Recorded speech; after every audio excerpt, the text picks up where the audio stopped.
Okay, so today I wanted to talk about monoidal model categories and, well, just monoidal model categories. So hopefully today we will reach the definition of monoidal model category. But to start, I will remark that in order to define an ordinary monoidal category, we needed a notion of adjunction of two variables. So we start with an adjunction, two variables.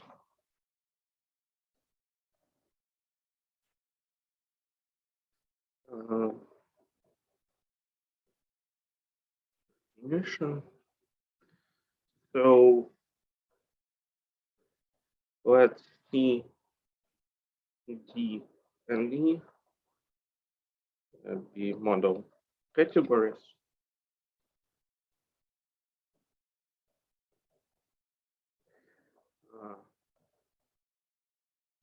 And let and the product from R from L phi R phi L be an adjunction of two variables.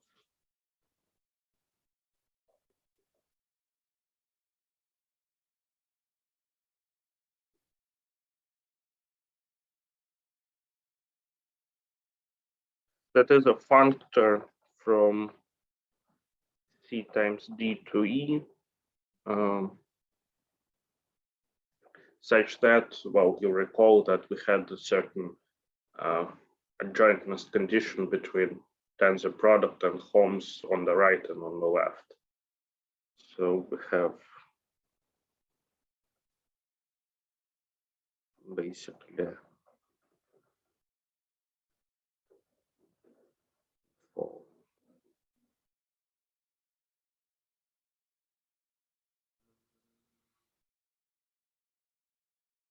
this should be equal to E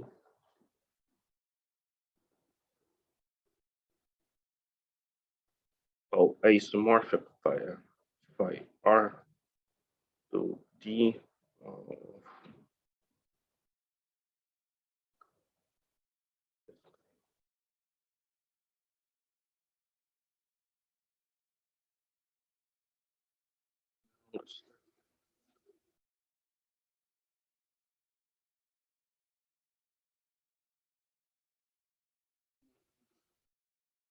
I think, sorry, on the right.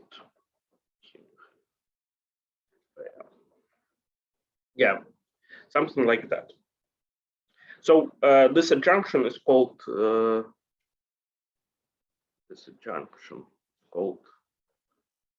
Willian junction.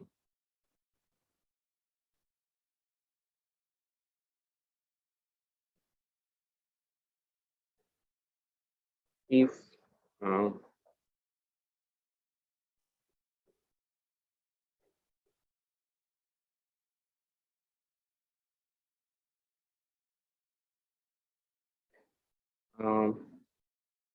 for a cofibration in C and a cofibration in D, the induced push-out product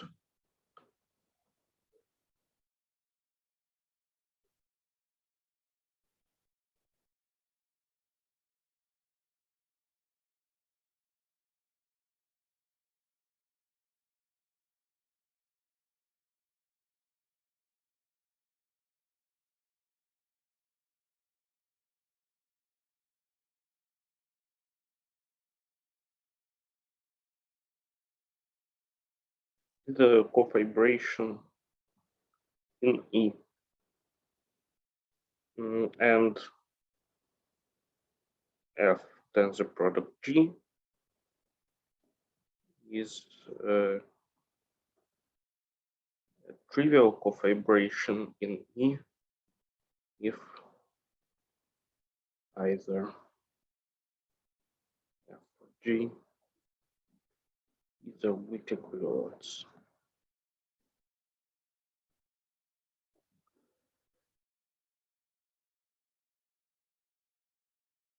So that's the definition of equivalent adjunction. It may seem a bit clunky at first, but basically what we require is that we have a natural commutative square U tensor V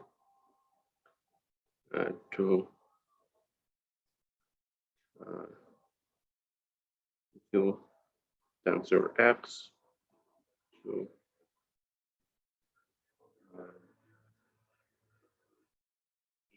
tensor W to this EFG. And we have natural maps here that go to V times X. We require this map, which is precisely the push-out product, to be a cofibration.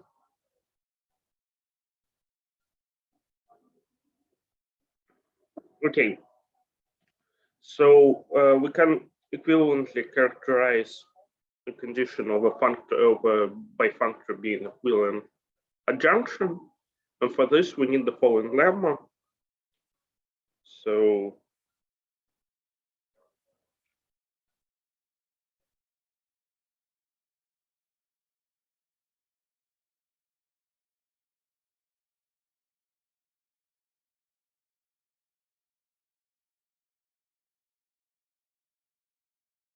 let's assume that we are again in the situation where we're given three model categories.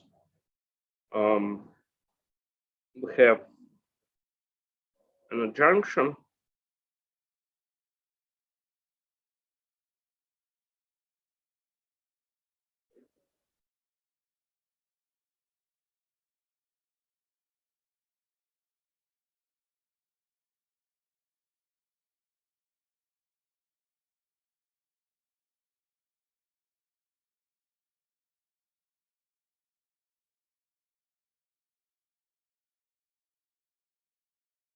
and then the following conditions are equivalent.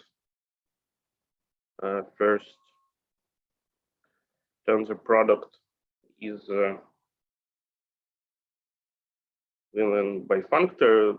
By that I just mean equivalent adjunction.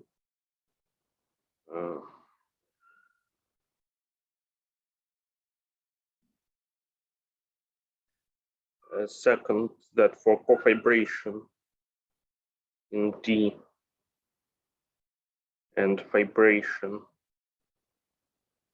in E, the induced map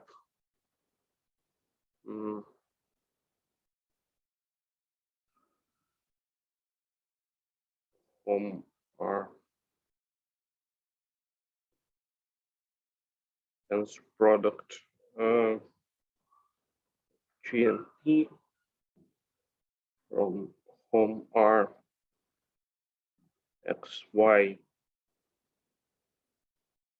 home R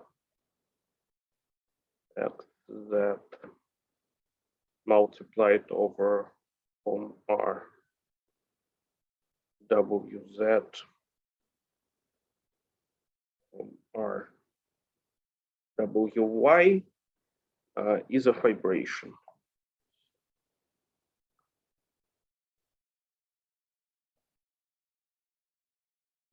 And it is a trivial fibration.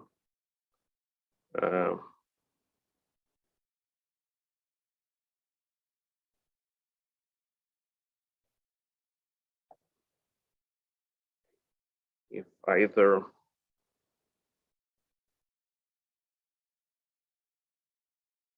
J or P is a weak equivalence.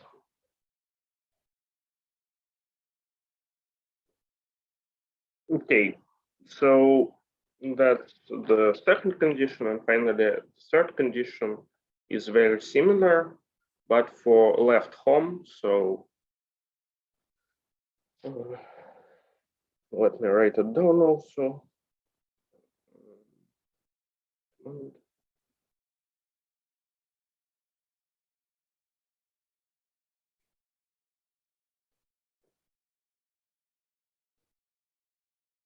So we have a cofibration in C. We have a vibration once again in E. And we have an induced map.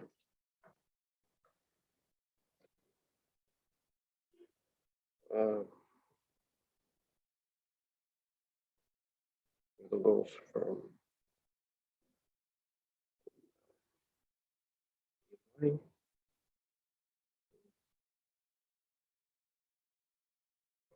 it is also supposed to be a vibration, and it goes to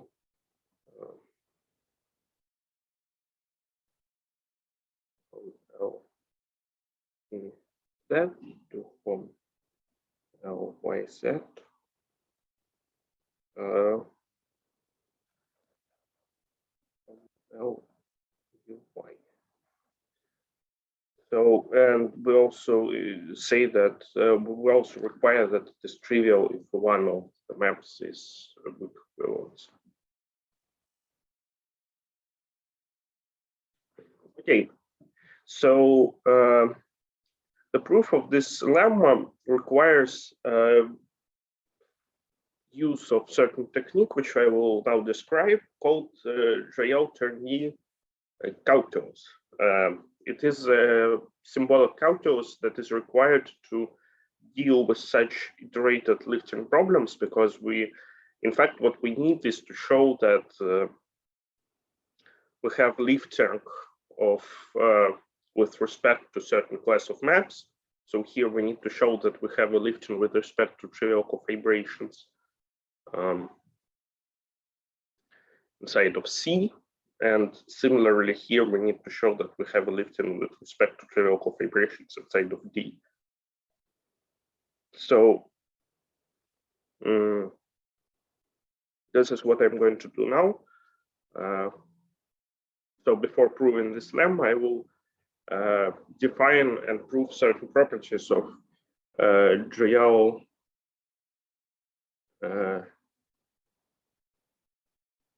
Tierney calculus.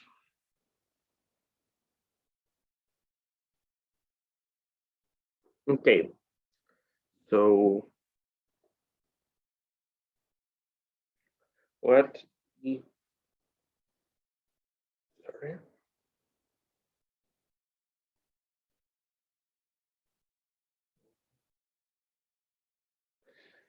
Okay, let E be a locally small category. Certain elements of this calculus were already introduced in the course of our seminar, but now I will give a systematic treatment. So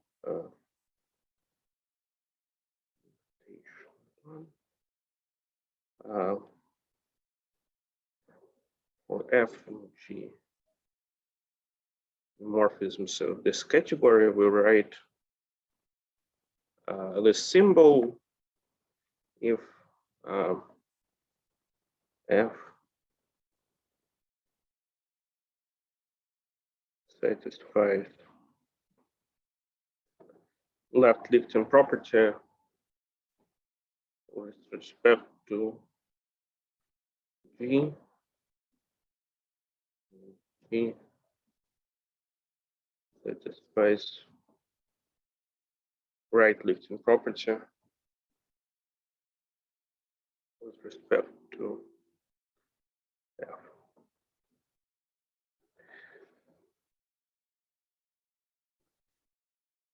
If S is an object in E and F is a morphism,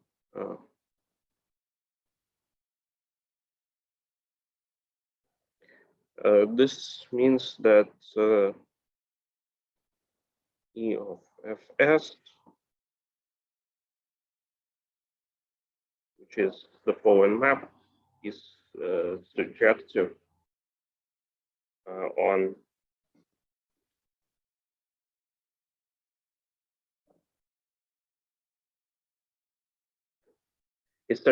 the Hom sets. So if there is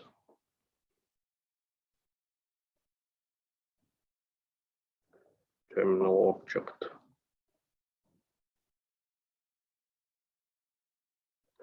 star inside of E, we say that we can see that condition that F has this left lifting property with respect to S is in fact equivalent to F having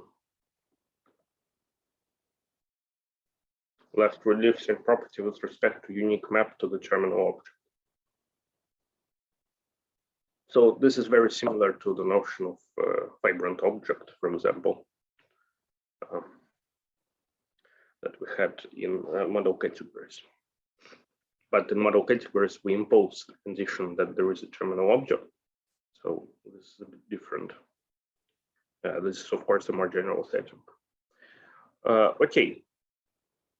So analogously, we can write this condition, which is equivalent to saying that we have surjectivity of this form.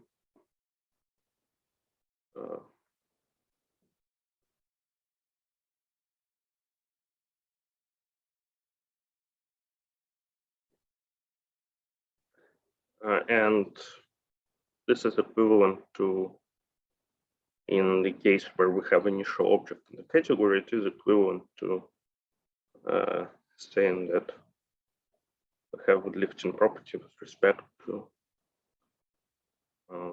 the unique map from the initial object. Now let Q be a class of morphisms. And then we write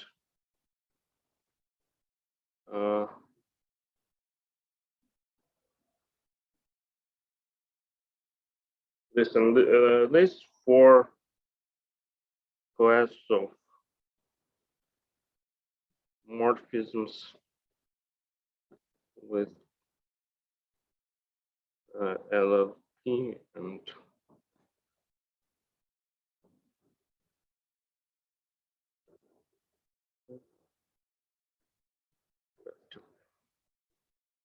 so in our previous notation from the Hovius book, those will be Q projective and Q injective maps.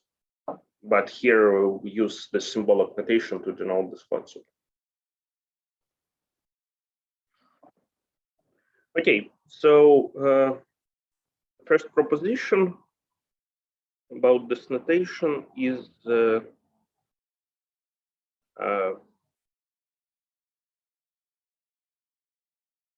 quite trivial in a sense. If L and R are a pair of adjoint functors,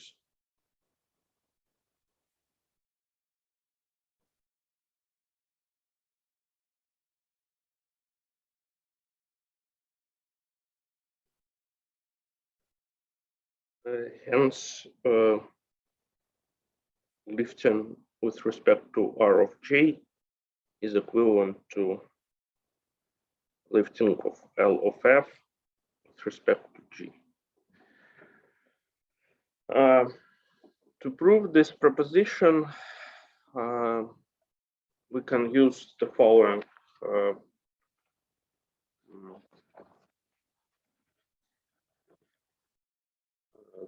consideration with, well, the following consideration. So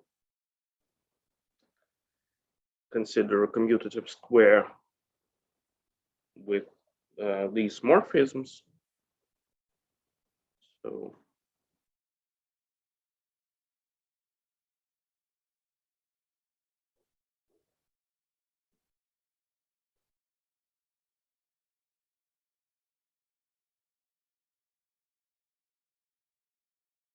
Then the condition that we have a lifting in this square is precisely the following.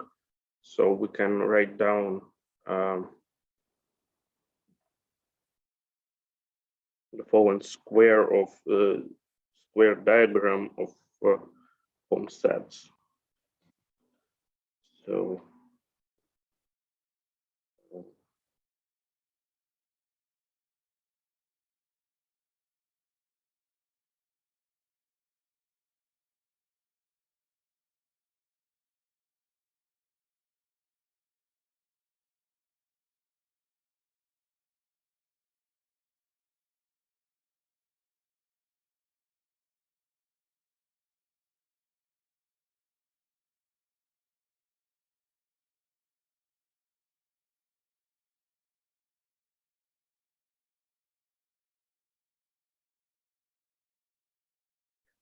and the condition that we have a lifting now becomes just the condition that this canonical map here is surjective.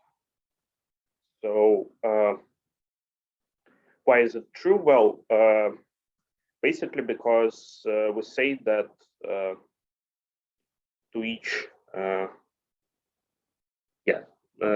because we say that to each commutative square of this form here, we can associate, so commutative square of this form is encoded by an element of this scary-looking set here, because it consists precisely of those arrows from X to A and arrows from Y to B, such that they're same, such that they make the diagram commute, which is precisely the condition of the pullback. And so surjectivity of this arrow means that to each such commutative square, we can associate an arrow from Y to A, which makes the diagram commute. So that's the condition of the existence of a lift written down in terms of homosets. And then we can just apply the junction to see that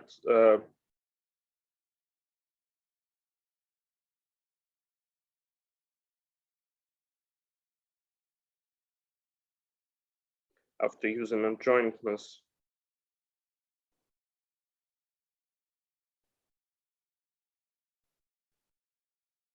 of functors, we see that the same holds for the Lifting problem in this square. So this is how we establish the fact that if we have a pair of adjoint functors, lifting is equivalent for F and RG and L of F and G.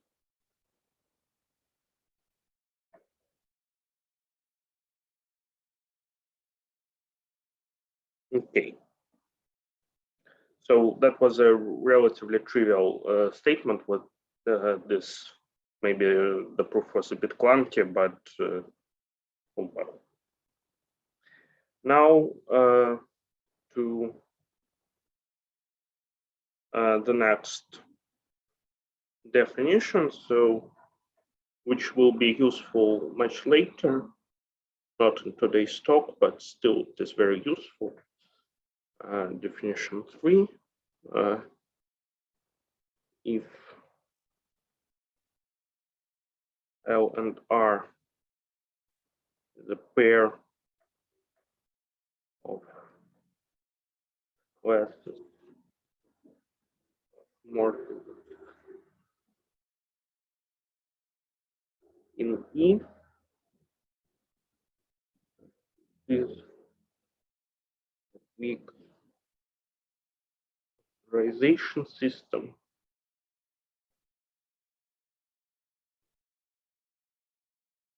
if first for any f there is decomposition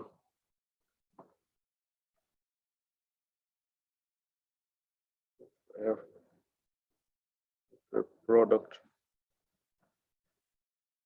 of morphism in L followed by a morphism from R. And second condition is a Lifton requirement. So R should satisfy right Lifton property with respect to L, and vice versa. L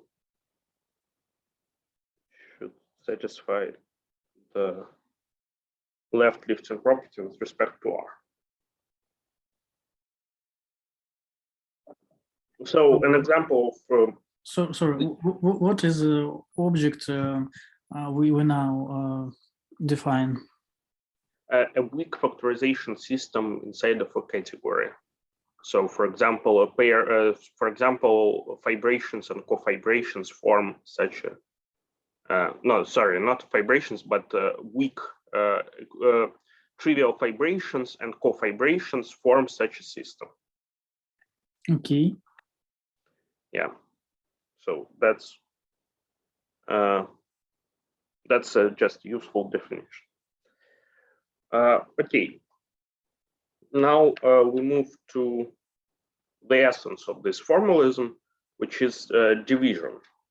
So first I will start from a tensor product like functor between three categories, and then I will introduce the notion of divisible from the left and divisible from the right functor, which allows for an effective use of this formalism. Okay. So,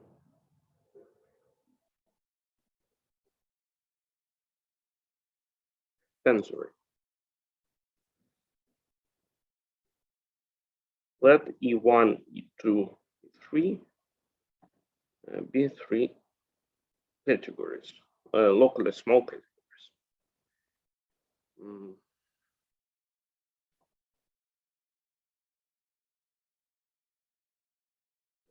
Definition.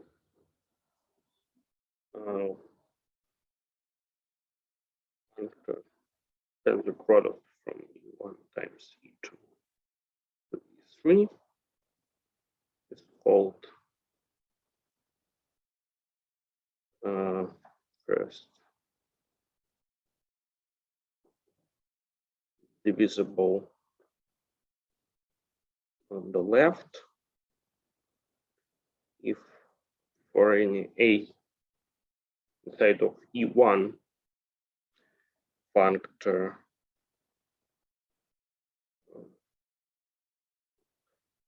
of tensor product with A on the left has a right adjoint, which we will denote by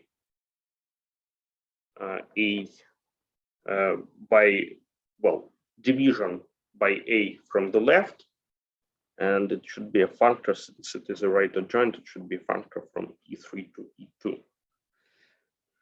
Similarly, a functor is called divisible on the right.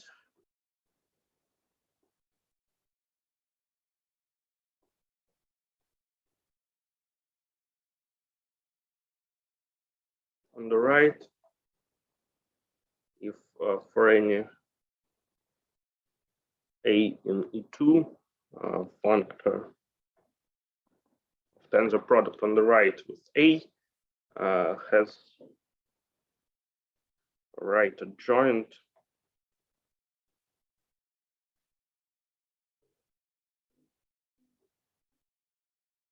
denoted by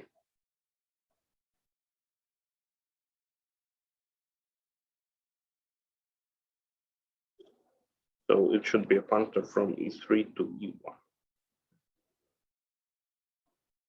Okay. So this should be definition 4.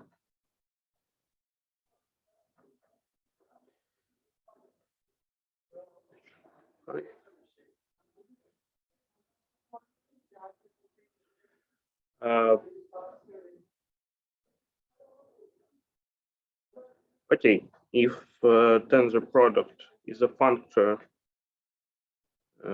divisible on both sides,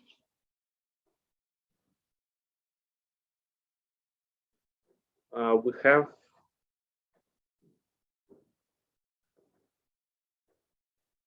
natural isomorphisms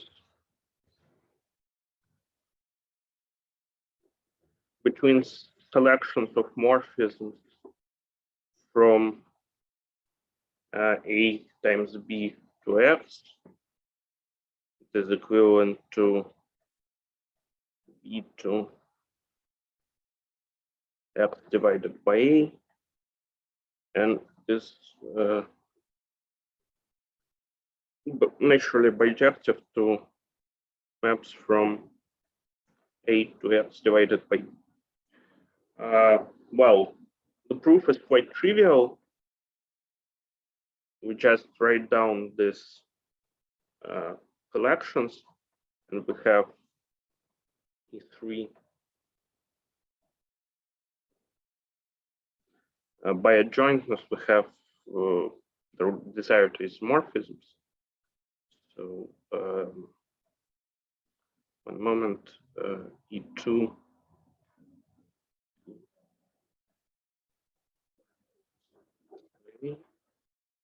and it is equivalent to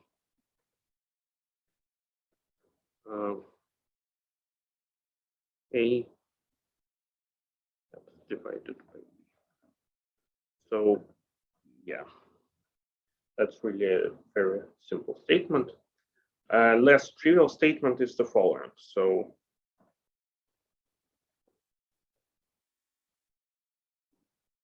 position 6.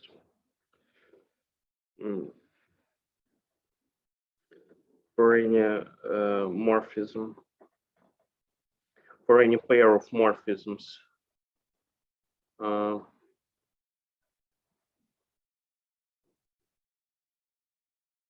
and an object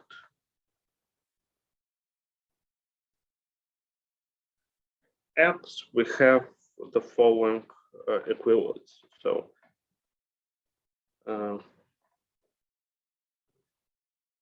a lifting of F with respect to, so lifting property of F with respect to X divided by J. Here we mean IDX divided by J. This is the same. Is equivalent to having a lifting property of IDX divided by F. Okay, so let's prove this statement. So the basic idea here is that inside of these lifting conditions, we can divide by the same thing on the both sides, and this allows for some for great simplification of lifting problems. Okay, so.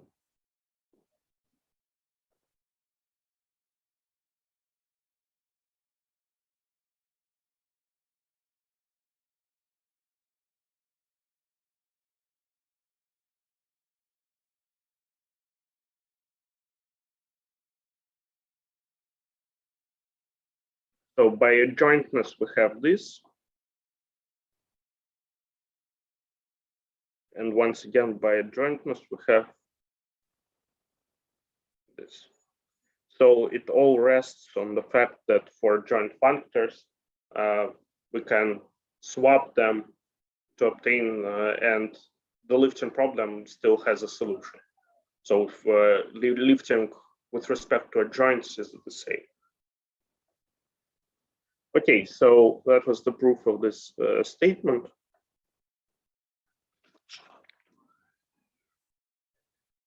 Now let's consider an example.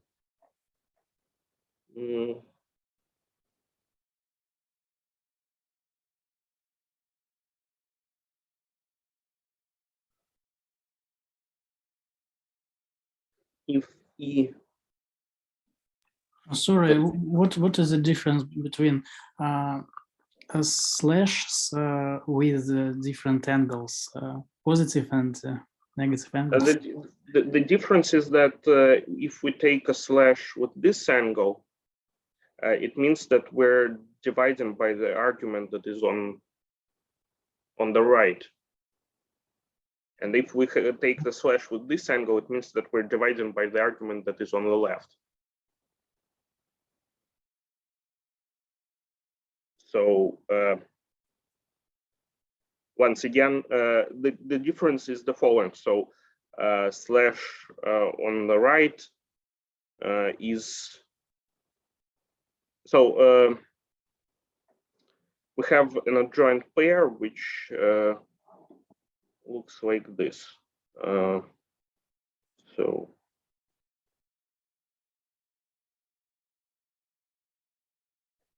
Oh, okay.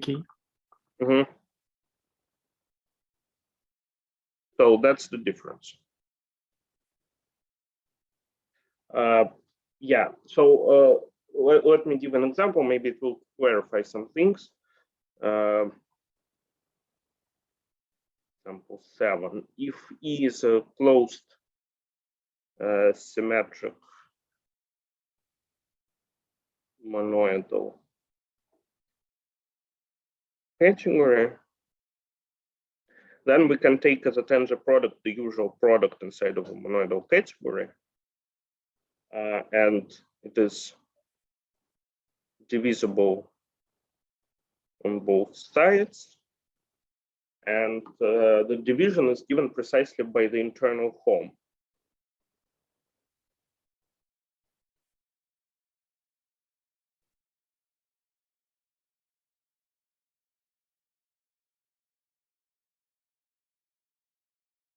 So we have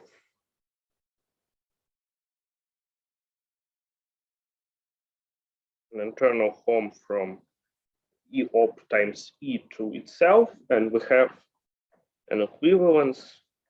X divided by A on the left is the same as home from A to X, and is the same as X divided by A on the right. So that's the feature of symmetric monoidal category. Of course, if the category is monoidal but non-symmetric, then we will have different. We will have a difference between this division, and we will have something like that. Wait a moment. So this should be left, I think, and this should be right. So remember that we had this, the notion of monoidal category rested on the fact that we have a junction of two variables, and there we have two different kinds of homes, two different kinds of internal homes, home left and home right. And the difference is precisely the side on which you divide. The side on which you divide is indicating to which side of tensor product you're taking an adjunction. Okay. So I think it's a good place to make a break. I will pause the recording. So now I want to talk a bit about relation between push-out and tensoring. So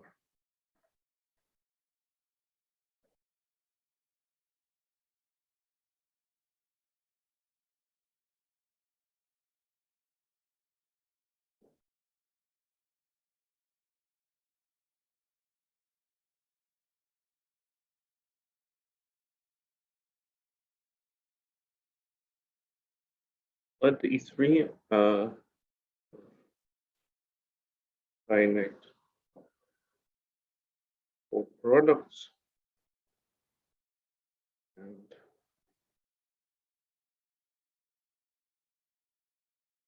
we have bifunctor from E1 times E2 to E3.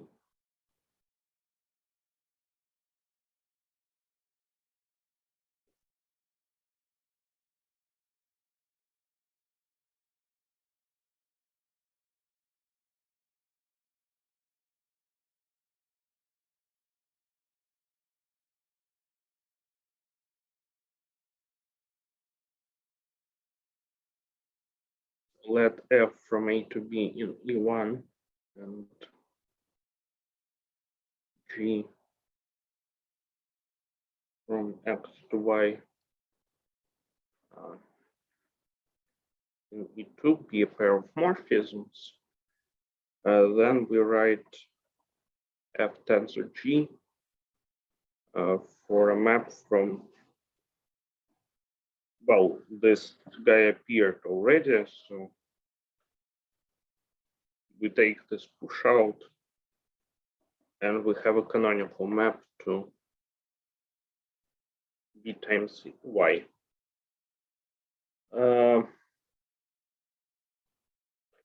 So proposition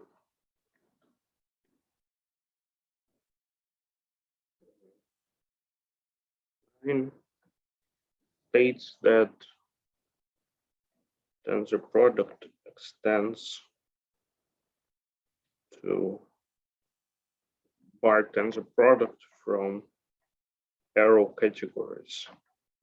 So arrow categories are just categories with objects being morphisms and, well, morphisms being commutative squares between morphisms.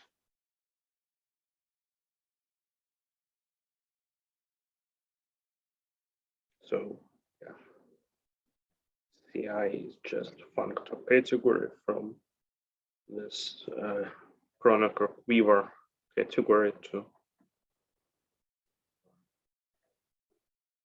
category C. Well, the proof is relatively straightforward. So morphisms, the statement is trivial since we already extended, we already defined what is a tensor product of morphisms, and on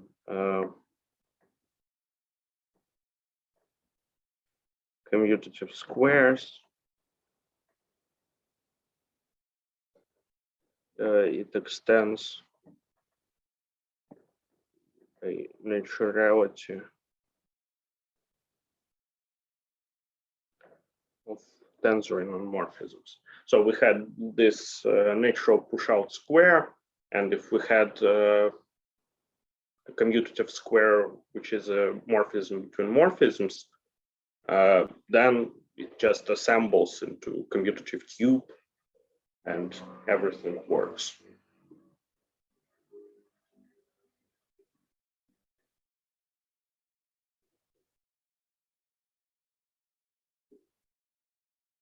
Okay. Far less trivial statement is the following.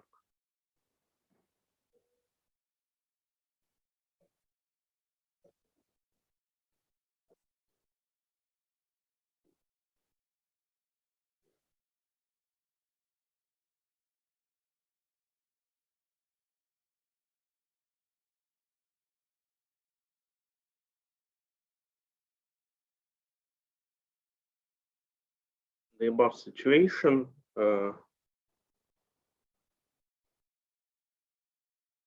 and E2 have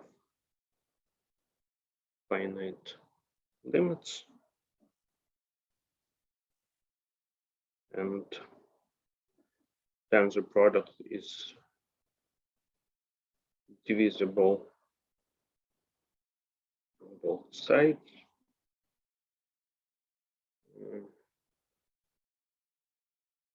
Then we have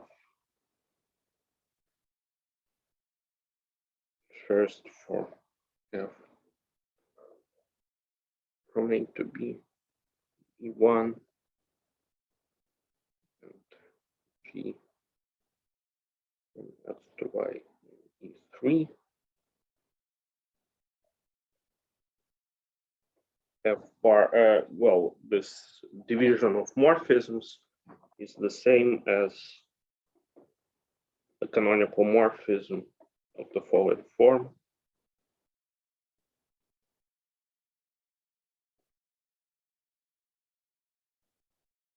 So this slash bar just means that we have this bar tensor product, and we once again take adjoints. And well, so this thing here is a bifunctor such that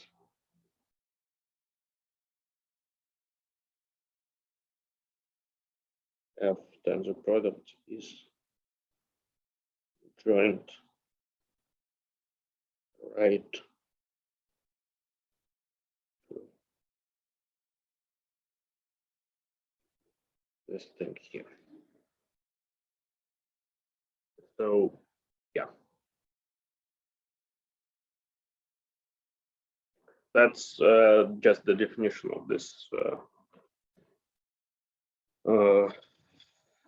slash bar.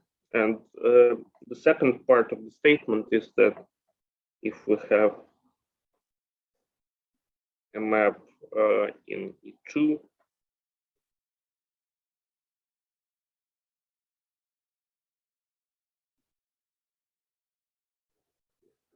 then division on the other side yields morphism of the following form.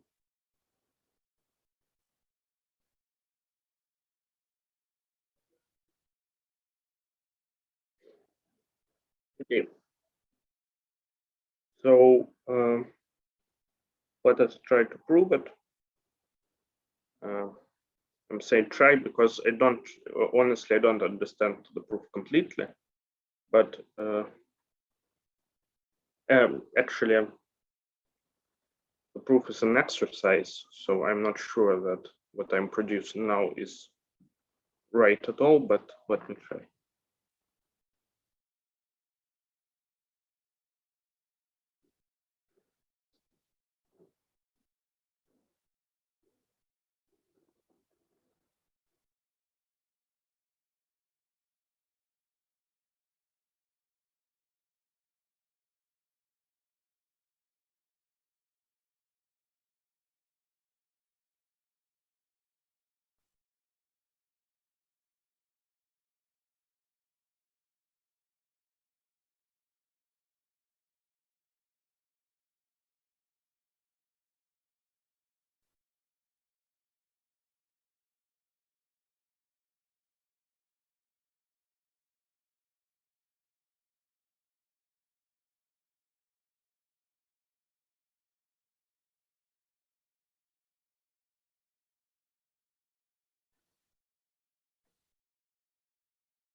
Thus, morphism from bx to by is just a morphism of the following form. So we divide by a unit morphism. We divide G by the unit morphism of B. So this is the same as division with respect to this bar thing. And similarly, for this map, we divide. Sorry, recall me, what is a bar notation? Yeah, but so this bar slash is just an adjoint to bar tensor product. Mm-hmm.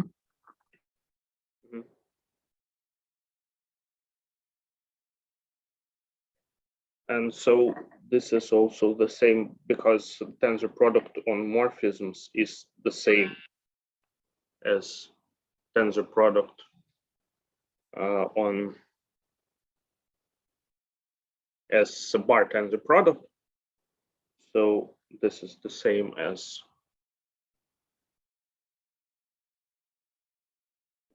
bar, and then after we take a bar tensor product of these two guys, we can just note that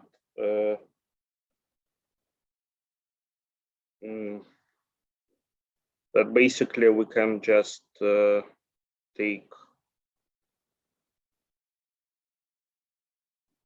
DB bar tensor product of and G bar tensor product AGX, and this is the same as F bar slash G, something like that.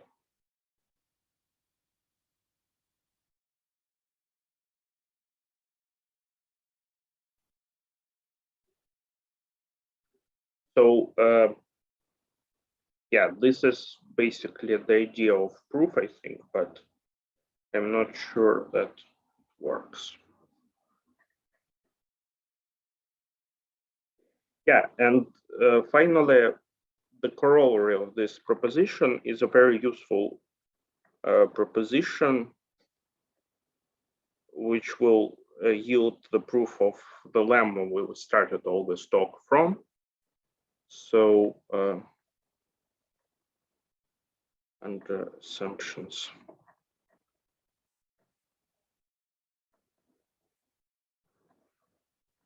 position 10, and assuming that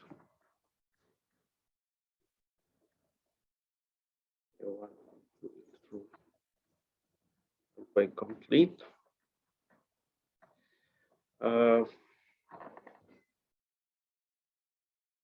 have the following. So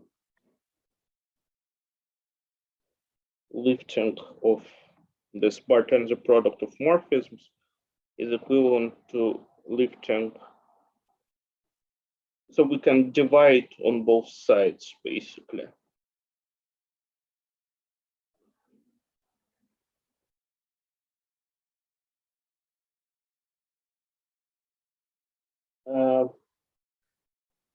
So the proof is obvious. It follows from adjointness and proposition 10.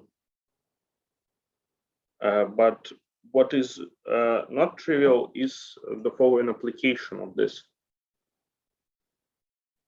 Of this statement. So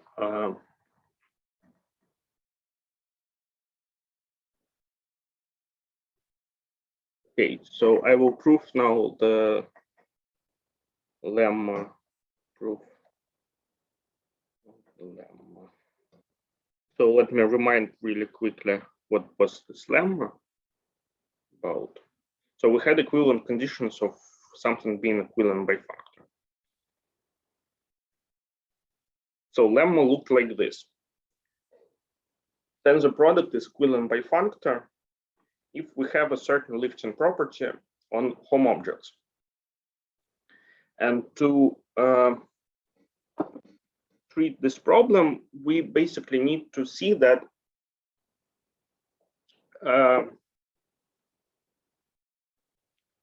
this map of home objects is in fact precisely this map of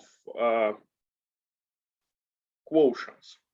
So we had the map of quotients, or equivalently that this is precisely G bar slash P.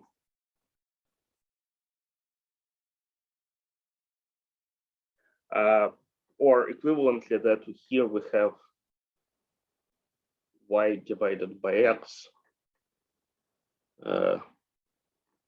z divided by x, z divided by w, y divided by w.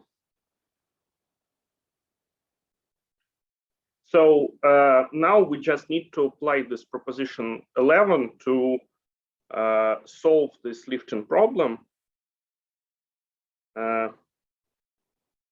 So we have a statement that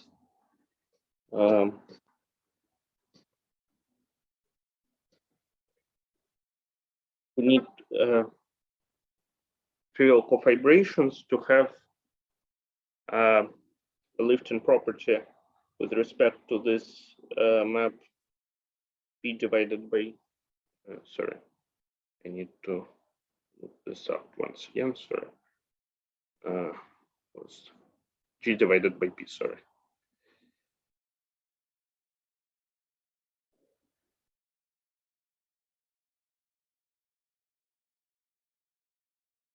And this is equivalent to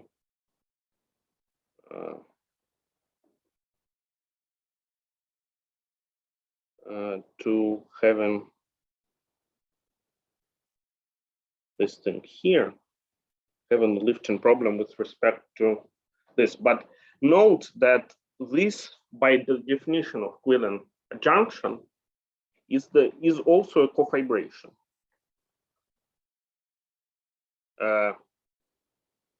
Maybe here it should be like this. So why I'm changing this? Well, G was a cofibration and P was a fibration. So yeah, so by definition of Willian junction, if we take a tensor product of two cofibrations, we once again obtain a cofibration, and P was a fibration. And also, if one of them was trivial, then the whole thing becomes trivial. So existence of this Lifton problem is equivalent to something being equivalent by functor precisely. And this is also equivalent to this Lifton problem. So yeah, that's basically one line proof of this lemma.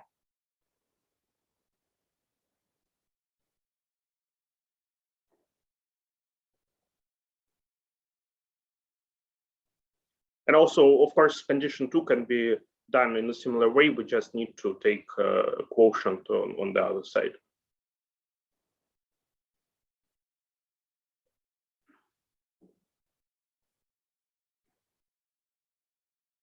Okay.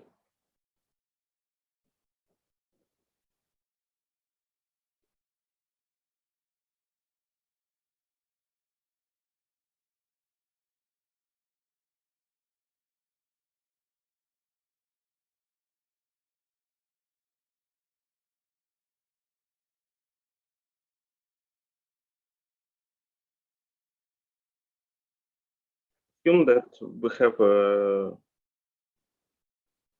Willian functor.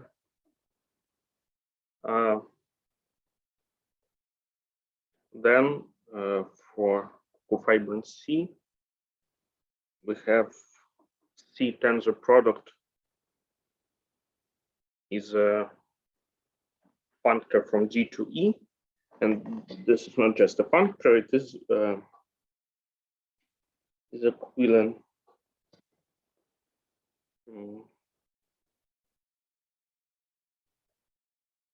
a junction with right joint given by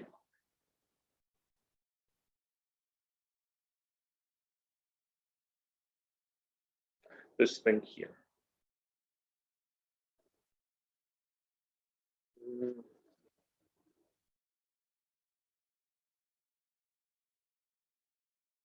Now, obviously, if D is a cofibrant object inside of D, then the product with D is a Willian functor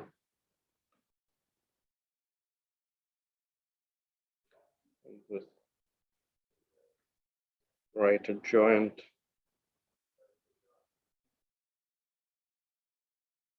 given by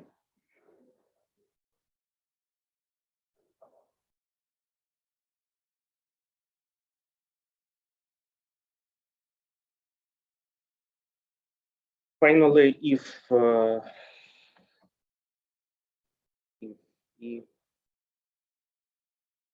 is a fibrant object in E, then this thing here also becomes a Willian functor.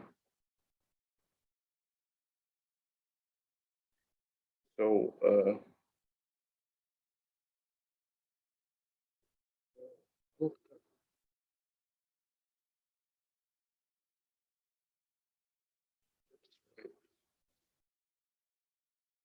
joint given by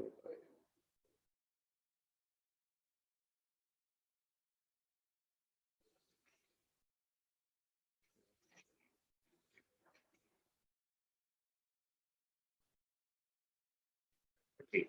So that was just the relationship between Willian junction and ordinary Willian functors. Now the statement, the condition that something is a Willian junction can be simplified for cofibrantly generated model categories. So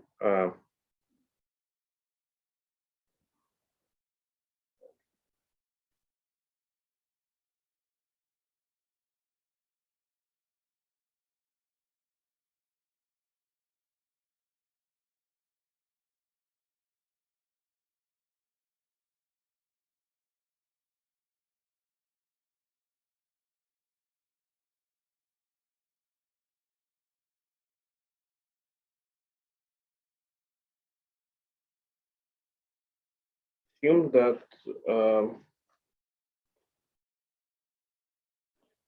C times D to E is an adjunction to variables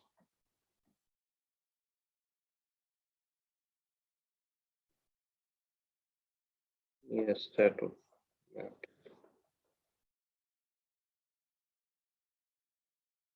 C is prime set of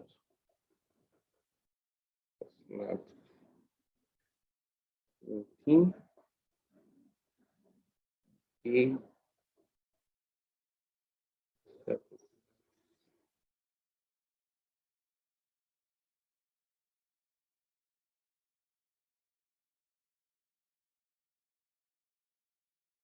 assume that the tensor product of I and I prime lies in K. Then I cofibrations, tensor product with I prime cofibrations live inside of K cofibration. Okay, to prove this lemma, we will also use Joyal Tierney calculus. So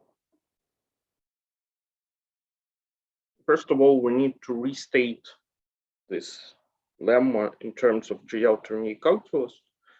So the first condition, the assumption remains the same. We have an inclusion like this, but we can rewrite what is an I cofibration in terms of Dixon properties. So this is just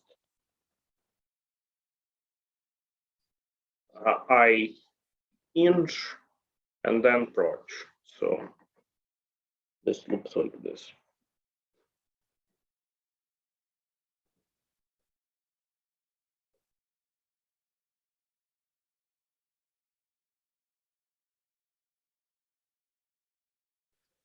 Okay.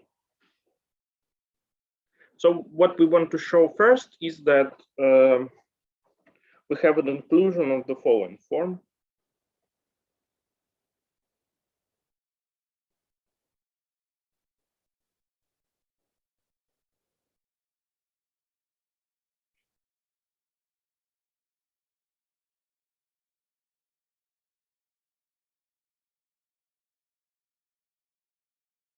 So we start from the following observation that we have an inclusion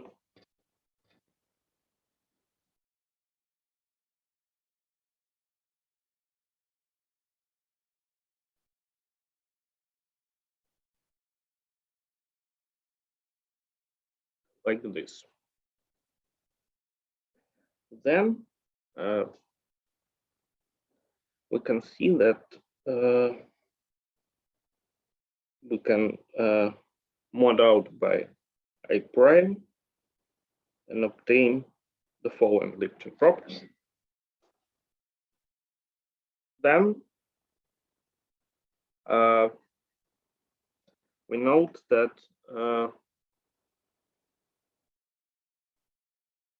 this implies that we have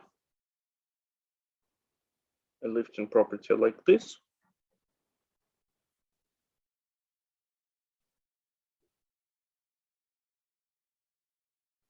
which in turn implies that we have a lifting property like this.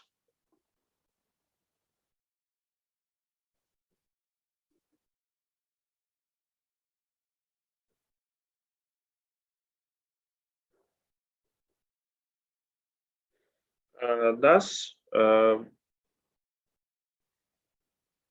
we see that this lifting property implies an inclusion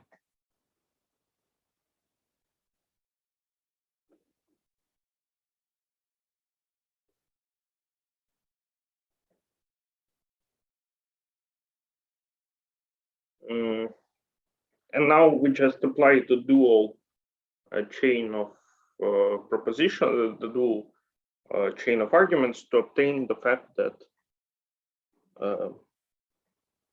for I prime the thing holds.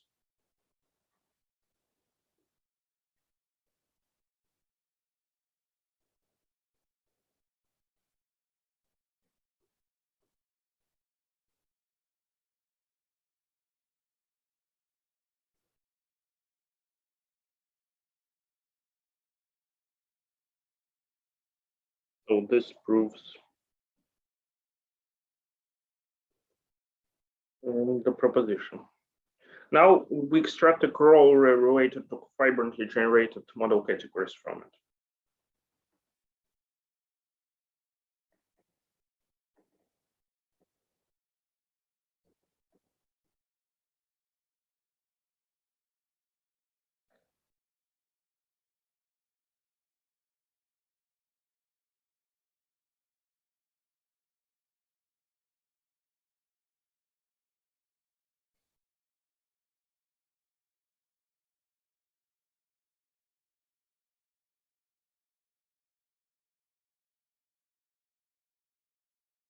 Let the tensor product be an injunction between three model categories.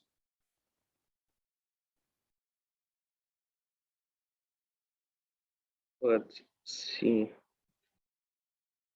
the appropriately generated with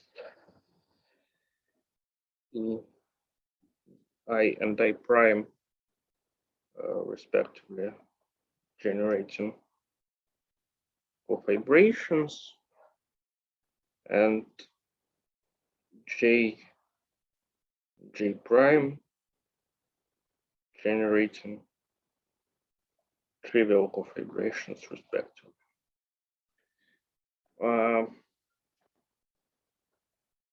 Then and the product is equivalent by functor if and only if this bar product belongs to trivial cofibrations and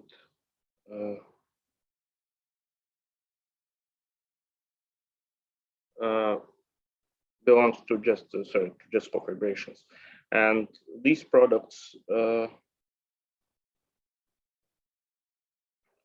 belong to trivial cofibrations.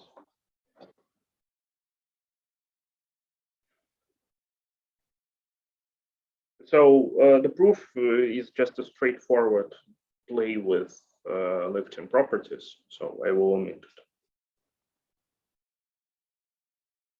Okay, so we finally arrived to the definition of monoidal model category.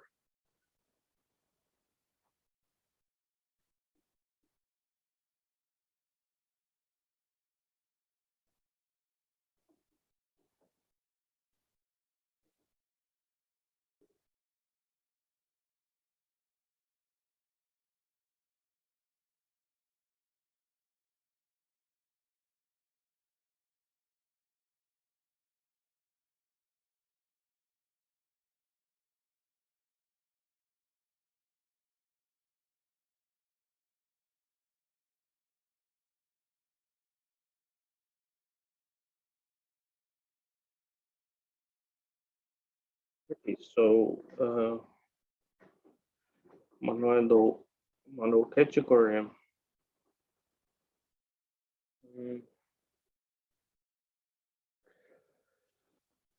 is a closed category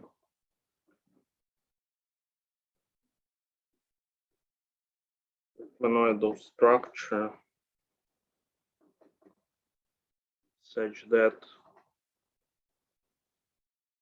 the following conditions are satisfied.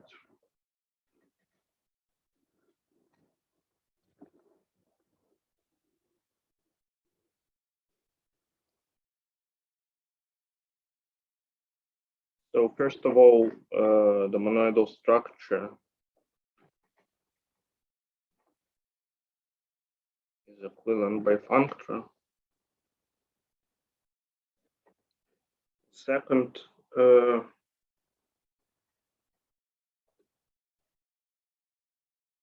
let Q of S be a functorial cofibrant replacement of the unit of this monoidal structure. Then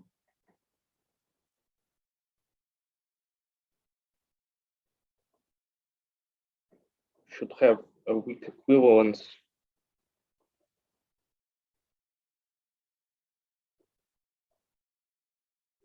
for any cofibrant X, and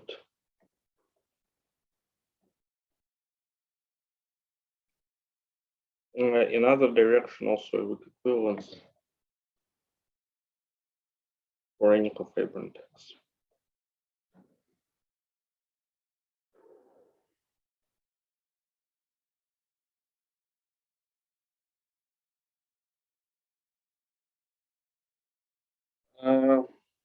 Okay, so the following useful lemma characterizes the latter condition in model categories.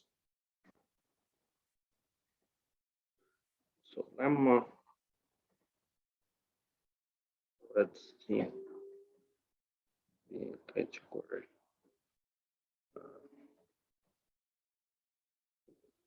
Closed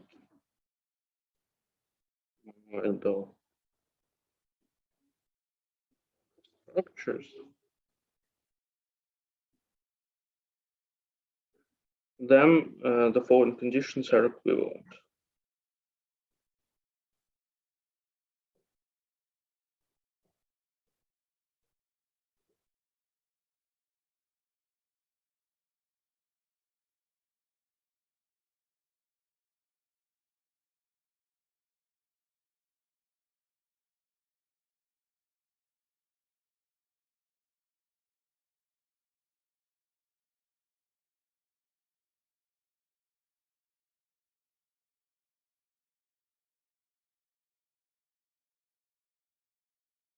And the same for left home sets.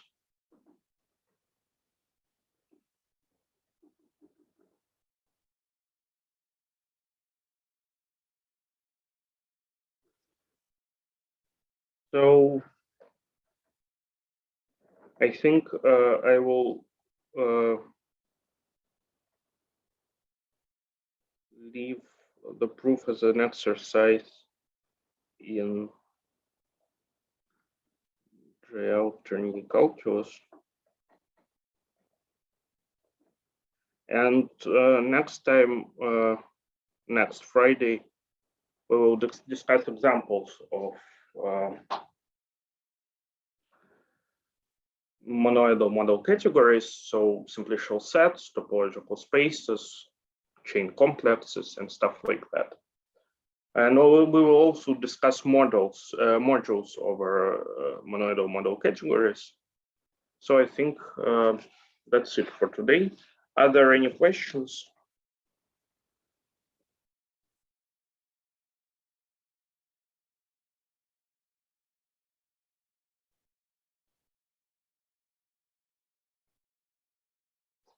Okay, if there are no questions, then I will stop the record.